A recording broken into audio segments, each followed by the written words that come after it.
नमस्कार, hot topic में आपका स्वागत है। मैं हूं अखिलेश शर्मा। देश के सबसे बड़े आईपीओ की लॉन्चिंग की तारीख तय हो गई है। सूत्रों के मुताबिक 4 मई को एलआईसी का आईपीओ आएगा और 9 मई तक निवेशक इसमें अप्लाई कर पाएंगे। सूत्रों के मुताबिक भारत के इस सबसे बड़े आईपीओ का प्राइस बैंड 902 रुपये से 949 रुपये के बीच होगा। इसमें पॉलिसी धारकों को 60 रुपये की छूट दी जाएगी, जबकि खुदरा निवेशक और कर्मचारियों को 45 रुपये की छूट होगी। पहले सरकार देश की सबसे बड़ी जीवन बीमा कंपनी में 5% हिस्सेदारी बेचने वाली थी, लेकिन अब आईपीओ के जरिए केवल 3.5% हिस्सेदारी की पेशकश होगी। आईपीओ के लिए एलआईसी की जो कीमत है वो करीब 6 लाख करोड़ रुपए तय की गई है। इस हिसाब से अब इस आईपीओ की साइज 21,000 करोड़ रुपए की होगी, जो कि अब तक की सबसे बड़ी साइज है।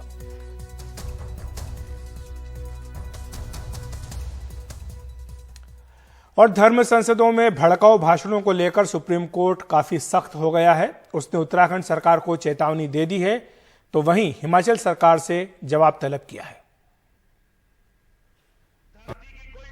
धर्म संसदों में मुस्लिमों के खिलाफ हेट स्पीच पर सुप्रीम कोर्ट ने अब शिकंजा कस दिया है। सुप्रीम कोर्ट ने उत्तराखंड सरकार को चेतावनी दी है कि उसे हेट स्पीच पर कदम उठाने होंगे। अदालत ने कहा, अगर बुधवार को रुड़की में धर्म संसद में हेट स्पीच हुई तो मुख्य सचिव जिम्मेदार होंगे। हम मुख्य सचिव को अदालत में तलब कर लेंगे। हेट स्पीच रोकना सरकार का कोई एहसान नहीं, वो सुप्रीम कोर्ट की गाइडलाइन को मानने के लिए बाध्य है। मुख्य सचिव हलफनामा दाखिल कर बताएं कि क्या कदम उठाए गए हैं। वहीं ऐसी ही धर्म संसद हिमाचल के ऊना जिले में 17 से 19 अप्रैल को हुई। फिर से हेट स्पीच दी गई, लेकिन अब सुप्रीम कोर्ट ने हिमाचल सरकार को आड़े हाथों लिया है। अदालत ने कहा, सरकार को ऐसी गतिविधि को रोकना होगा।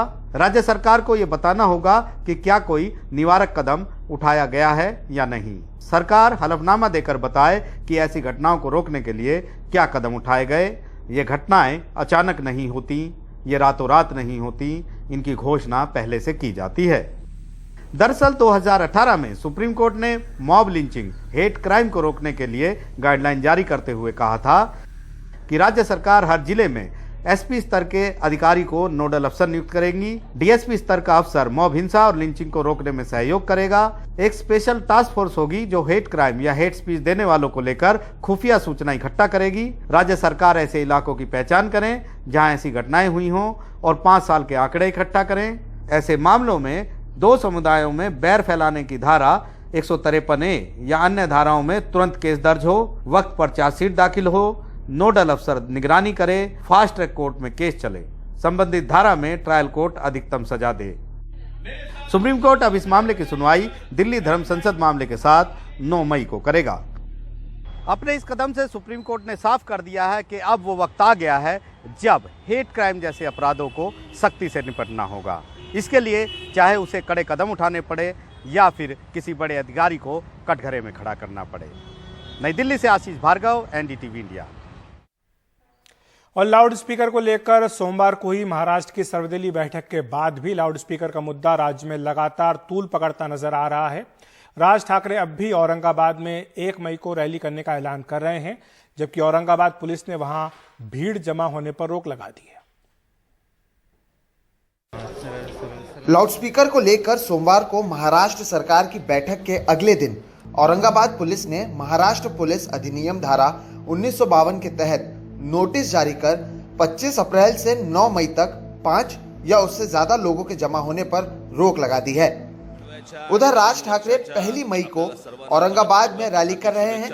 एमएनएस ने एक वीडियो के जरिए इसका ऐलान किया। इस बीच महाराष्ट्र के गृह मंत्री दिलीप वळसे पाटिल लाउडस्पीकर के मुद्दे पर मुख्यमंत्री से मिले। उन्होंने कहा, इस मामले में पुलिस उचित कदम उठाएगी। कल की जो सर्वदलीय मीटिंग हुई उसमें सारी चर्चा हो गई। अभी उसके बाद में भी अगर उनको पब्लिक मीटिंग लेना है तो इसके बारे में क्या करना है आगे, इसका निर्णय जो है वो औरंगाबाद के पुलिस कमिश्नर करेंगे। मैंने बार बार इसको स्पष्ट किया है कि अगर कानून व्यवस्था बिगड़ने की कोशिश कोई भी करता है तो इसमें सरकार जरूर कार्रवाई करेगी। पिछले कई दिनों से बीजेपी और एमएनएस के नेता शिवसेना के हिंदुत्व पर बयानबाजी कर रहे हैं। सोमवार शाम महाराष्ट्र के मुख्यमंत्री उद्धव ठाकरे ने इस मुद्दे पर अपनी सफाई दी।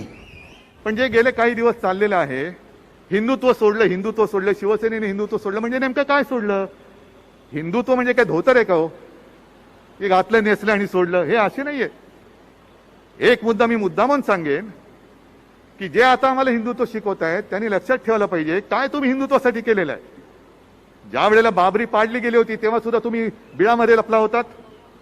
राम मंदिर बांधण्याचा सुद्धा निर्णय हा तुमच्या सरकारने घेतलेला नाही, तो कोर्टाने दिलेला आहे. आने वाले दिनों में गृह मंत्री औरंगाबाद पुलिस कमिश्नर से मिलकर इस मुद्दे पर चर्चा करेंगे, लेकिन फिलहाल एमएनएस लाउडस्पीकर के मुद्दे पर शांत बैठती नजर नहीं आ रही है। मुंबई से संजय मंडल के साथ सोहित मिश्रा, एनडीटीवी इंडिया।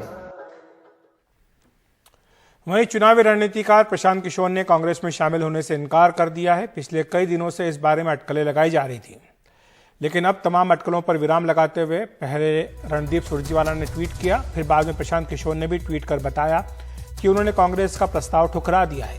पीके को लेकर अटकलें तब शुरू हुई जब उन्होंने कांग्रेस आलाकमान के सामने एक बड़ा प्रेजेंटेशन दिया। चर्चा थी कि कांग्रेस प्रशांत किशोर की रणनीति के हिसाब से ही 2024 का चुनाव लड़ने की तैयारी कर रही है, लेकिन प्रशांत किशोर ने ट्वीट कर कहा कि एम्पावर्ड एक्शन ग्रुप का हिस्सा बनने और 2024 चुनाव की जिम्मेदारी लेने का कांग्रेस का प्रस्ताव उन्होंने ठुकरा दिया है।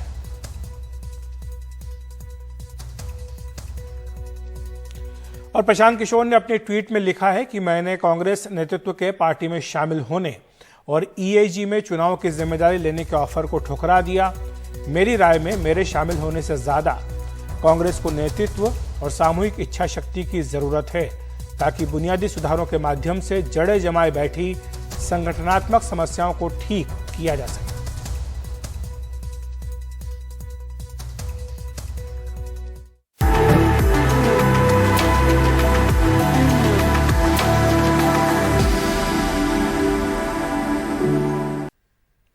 पंजाब कांग्रेस के पूर्व अध्यक्ष सुनील जाखड़ और पूर्व केंद्रीय मंत्री केवी थॉमस के खिलाफ अनुशासन की गाज गिरी है। सूत्रों के मुताबिक जाखड़ को 2 साल के लिए निलंबित करने और थॉमस को पार्टी से ही निकालने की सिफारिश की गई है। कांग्रेस पार्टी का वार रूम 15 रकाबगंज रोड।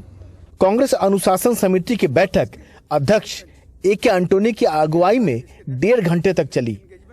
बैठक में पंजाब कांग्रेस के पूर्व अध्यक्ष सुनील जाखड़ और पूर्व केंद्रीय मंत्री केवी थॉमस के खिलाफ अनुशासनहीनता के मामले में कार्रवाई का फैसला लिया गया। जो प्रोसीजर है वो यही है कि अनुशासन समिति प्रस्ताव लेगी और उस प्रस्ताव को कांग्रेस प्रेसिडेंट के पास अप्रूवल के लिए भेजेगी। वहाँ से जब अप्रूवल हो जाएगा तभी उसको हम सार्वजनिक कर सकते हैं कि हमने क्या प्रस्ताव लिया। लेकिन इन दोनों के खिलाफ, खासतौर सुनील जाखड़ और केवी थॉमस के खिलाफ मामलों को आप लोगों ने गंभीर माना है सर? जिस तरह हम लोगों ने बहुत गंभीरता से लिया है, सीरियसली लिया है और तमाम पहलुओं पर हम लोगों ने विचार किया। सूत्रों के मुताबिक समिति ने केवी थॉमस को पार्टी से निकालने की सिफारिश की है। वहीं सुनील जाखड़ को 2 साल के लिए निलंबन या फिर निकालने की सिफारिश की है। थॉमस पर आरोप है कि पार्टी के मना करने के बावजूद वो सीपीएम के कार्यक्रम में गए। जाखड़ पर पार्टी की कार्रवाई की वजह पूर्व मुख्यमंत्री चरणजीत सिंह चन्नी को लेकर उनकी विवादित बयान है। इस पर सुनील जाखड़ ने कांग्रेस को गुड लक कहा। ट्वीट भी किया कि आज सर उनके कलम होंगे जिनके अभी जमीर बाकी है। कैप्टन अमरिंदर सिंह को हटाने के बाद उस पे सुनील जाखड़ ने सवाल खड़े किए थे।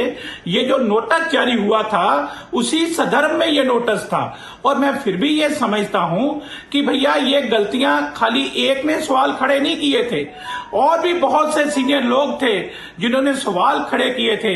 खाली सुनील जाखड़ को बलि का बकरा बनाना ये अच्छी बात नहीं है। हालांकि इन दोनों नेताओं के खिलाफ कार्रवाई का अंतिम फैसला सोनिया गांधी को लेना है, पर जिस तरह के कद्दावर नेता हैं उसके मुताबिक फैसला लेना आसान नहीं होगा। वैसे इन नेताओं को बाहर करने से कांग्रेस संगठन के टकराव खत्म नहीं होंगे। लगभग हर राज्यों में नेताओं में तलवार खिंची हुई है। इसके अलावे सिद्धू से लेकर कैप्टन की पत्नी तक पर अनुशासनहीनता के आरोप लगे हुए हैं। तो क्या इस कार्रवाई के बाद ये मोर्चे खुले रहेंगे या अपने आप बंद हो जाएंगे, ये देखने वाली बात है। नई दिल्ली से राजीव रंजन, एनडीटीवी इंडिया। तो हॉट टॉपिक में इतना ही। देखते रहिए एनडीटीवी इंडिया।